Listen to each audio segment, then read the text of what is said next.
Welcome to our channel. నేను Prashanth. AP కడపలో అసలు ఏం జరుగుతుంది, ఈ రాజకీయ ఎన్నికల్లో అసలు ఏం జరుగుతుంది, దీనికి మరి వైసీపీ జగన్ గారు ఎలా స్పందిస్తున్నారు, సో అతను ఏం మాట్లాడుతున్నారు, దీని గురించి మాట్లాడేందుకు ప్రస్తుతం మనతో పాటు సీనియర్ జర్నలిస్ట్ జగదేవ్ గారు ఉన్నారు. నమస్తే అండి. నమస్తే సార్, అసలు ఏం జరుగుతుంది కడపలో? మొన్నటి నుంచి చూసుకున్నట్లయితే ఏదో ఒక ఇష్యూ మీద అయితే ఇప్పుడు చాలా హాట్ టాపిక్గా అయితే మారింది మనం న్యూస్లో చూసుకున్నట్లయితే. మరి దీనికి అసలు వైసీపీ జగన్ గారు ఎలా దీనికి రెస్పాండ్ అవుతున్నారు? సో దీనికి వాళ్ళకు కూడా ఇప్పుడు వైసీపీ నేతలు ఎవరైతే ఉన్నారో వాళ్ళకు కూడా అసలు ఎలా ధైర్యం చెప్తున్నారు? వైసీపీ కడప అనేది కంచుకోట. వైసీపీకి ఒక విధంగా కడప జిల్లా, వైఎస్ఆర్ కడప జిల్లా. సో అటువంటి కడప జిల్లాలోనే ఒక్కొక్కటిగా ఓట్ల శాతం కానీ, వైసీపీ పార్టీని వీడడం కానీ, పరాభవాలు చవిచూడడం కానీ ఒక్కొక్కటిగా బేరీజ్ వేసుకుంటే చాలా ఇబ్బందికర పరిస్థితులే ఉన్నాయి వైసీపీకి. ఎందుకంటే ఈ ఇబ్బందికర పరిస్థితి ఇప్పుడు నేను ఏదైతే అంటే నా ఊహకి నాకు తెలిసిన వరకు నేను ఇప్పుడు ఏదైతే వివరించబోతున్నానో దాన్ని బట్టి చూస్తే నెక్స్ట్ ఎలక్షన్స్కి వైసీపీ అనేది ఏంటి, మనుగడ ఎంతవరకు సాధ్యం అనేది ఒక క్వశ్చన్ మార్కు. ఎందుకంటే చాలా చిన్న చిన్న పార్టీలు పుట్టుకొచ్చాయి, కాలగర్భంలో కలిసిపోయాయి. బట్ టీడీపీ దానికి వ్యతిరేకం. అంటే అందరూ అలాగే ఊహించారు, కలిసిపోతాయి, ఇదైపోతాయి, వేరే పార్టీలో కలిసిపోతుంది అని. ఇప్పుడు పీఆర్పీ ఎలాగా వెళ్ళిపోయింది, అలాగా టీడీపీకి ఆ ఛాన్సెస్ లేవు. బట్ వైసీపీకి మరలా అదే పరిస్థితి ఎదురవ్వచ్చు అనేలాగా ఉంది. ఎందుకంటే అధినేత జగన్మోహన్ రెడ్డి గారి మీద కూడా చాలా కేసులు ఉన్నాయి కాబట్టి ఎటో ఒకవైపు మొగ్గు చూపి పార్టీని ఒక నేషనల్ పార్టీలో విలీనం చేసే పరిస్థితి అయితే లేకపోలేదు. మేబీ అది ఆయన ఇష్టం, ఆయన ఎంతవరకు కార్యకర్తలతో ప్రజలతో మమేకం అవుతారనే దాని మీద ఆధారపడి ఉంటుంది. సో ఒక్కసారి అన్ని చూసుకుంటే రీసెంట్గా జరిగిన ఎన్నికల్లో అసలు 2024లో ఒక విచిత్రం ఏంటంటే సగం వైసీపీ పరిపాలన, సగం కూటమి పరిపాలన. చిన్న క్యాలిక్యులేషన్, మొన్న జూన్ వరకు, మే ఎండింగ్ వరకు కూడా వైసీపీ పరిపాలన ఉంది. ఎలక్షన్స్ అయినా కూడా మళ్ళీ ముఖ్యమంత్రి అయ్యే వరకు ఆపద్ధర ముఖ్యమంత్రిగా వాళ్ళే ఉంటారు కాబట్టి. సో జూన్ నుంచి అంటే ఒక విధంగా 7 నెలలు కూటమి ప్రభుత్వం, 5 నెలలు వైసీపీ ప్రభుత్వం గడిచాయి. 2024 ఒక డిఫరెంట్ ఇయర్.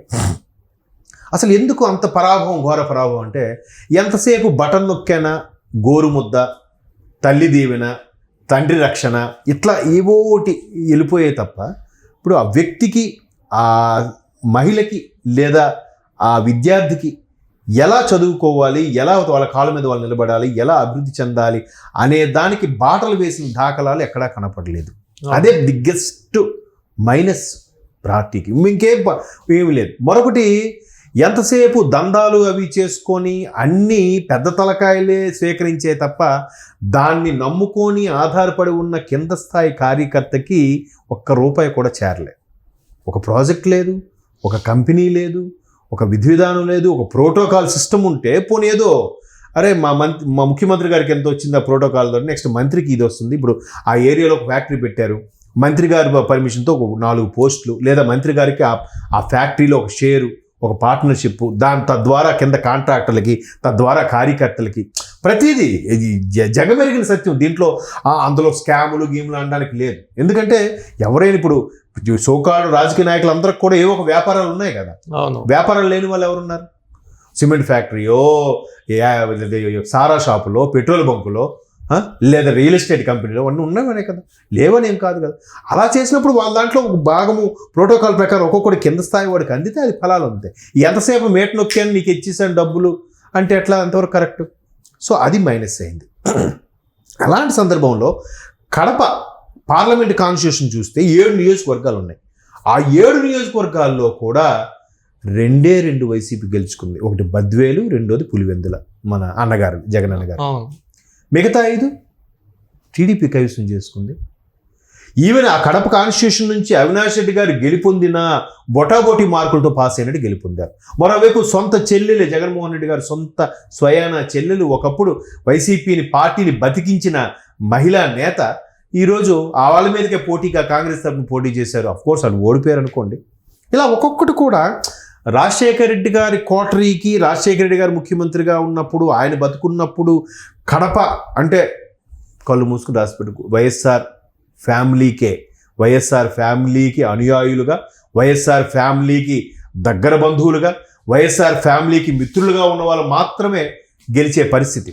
ఇప్పుడు ఈవెన్ వైఎస్ వివేకానంద రెడ్డి గారు ఉన్నప్పుడు కూడా, మాజీ మంత్రి స్వర్గీయ వైఎస్ వివేకానంద రెడ్డి గారు ఉన్నప్పుడు కూడా 2016లో ఈ బైఫర్కేట్ ఏపీ అయినప్పుడు ఎమ్మెల్సీగా మన ఎవరు బీటెక్ రవి గారి చేతుల మీద ఓడిపోయారు. ఈయన వివేకానంద రెడ్డి గారు బీటెక్ రవి గారు ఎమ్మెల్సీ అయ్యారు.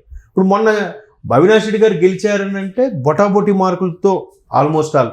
ఈవెన్ విజయమ్మ గారు కూడా ఒక వీడియో రిలీజ్ చేశారు. వీడియో రిలీజ్ చేసి నా బిడ్డనే బతికి గెలిపించండి అన్నట్టుగా మాట్లాడారు. మళ్ళీ మాట్లాడినా కూడా అఫ్కోర్స్ మ్యాక్సిమం డైవర్ట్ అయినట్టేగా. అక్కడ సాదాసేదా పాయింట్లతో ఓట్లతో గెలుపొందారంటే అవినాష్ రెడ్డి గారు ఆల్మోస్ట్ ఆల్ అక్కడ ప్రభావం కనిపించినట్టేగా. మరి 5-7 నియోజకవర్గాల్లో 2 జగన్మోహన్ రెడ్డి గారు కైవసం చేసుకుంటే మిగతా 5 టీడీపీ కైవసం చేసుకోవడం ఏంటి? ఇప్పుడు నిన్న లేదు మొన్న మేయర్ సీటుకు సంబంధించి పెద్ద గొడవ అయింది. ఆవిడ కడప రెడ్డమ్మ గారు గట్టిగా మాట్లాడారు ఆవిడ. తర్వాత మొన్న ఏంటంటే నీటి సంఘాల ఇష్యూ కూడా అవినాష్ రెడ్డి గారు ఎంటర్ అయ్యి దాన్ని ఏదో ఖచ్చితంగా వైసీపీకి వచ్చేలా చేద్దామని చూశారంట. బట్ పోలీసులు సార్ మీరు వెళ్తే ఇష్యూ అవుతుందని చెప్పి ఆయన ఉదరగా ఆపేశారు.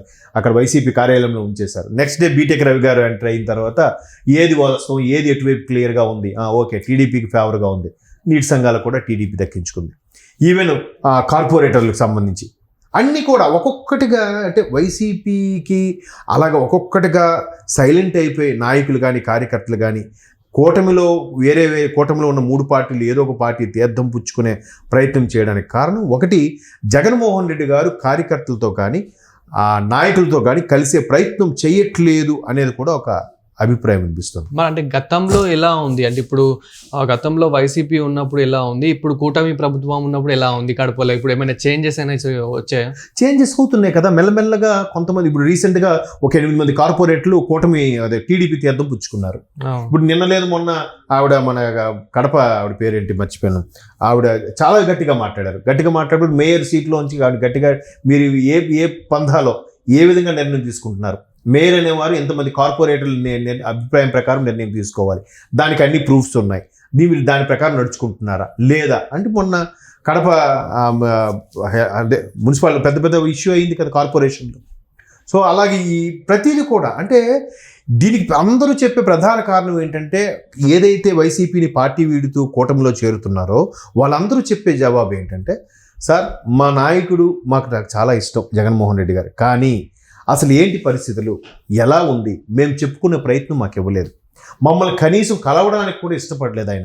గత 5 ఏళ్లలో మేము తాడేపల్లి ప్యాలెస్ చుట్టూ చాలాసార్లు తిరిగాం, కానీ ఏ ఒక్కసారి కూడా మమ్మల్ని కలిసే ప్రయత్నం చేయలేదు. సరే ఇప్పుడు కాకపోతే నెక్స్ట్ మంత్ అయినా వచ్చి కలవండి అని అపాయింట్మెంట్ ఇవ్వలేదు. ఒకవేళ ఆయన ఇచ్చేవారేమో, ఆయన చుట్టూ ఉండే క్వార్టరీ కూడా మమ్మల్ని కలవకుండా చేసింది. మా ఒక ఎమ్మెల్యేగా నాకే కలవడానికి ఛాన్స్ ఇవ్వకపోతే ఇంక వేరే సాధారణ కార్యకర్తలకి సాధారణ పౌరులకి పరిస్థితి ఏంటి?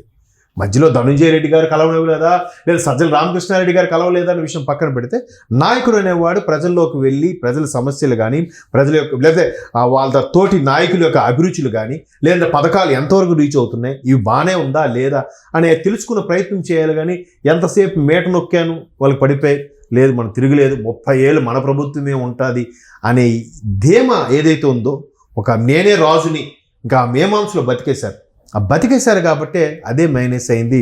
ఈ రోజుకి కూడా ఓటమిని డైజెస్ట్ చేసుకోలేకపోతున్నారు. ఎందుకు ఓడిపోయాము అని ఇప్పటికీ మేధోమదనం చేసుకోవట్లే.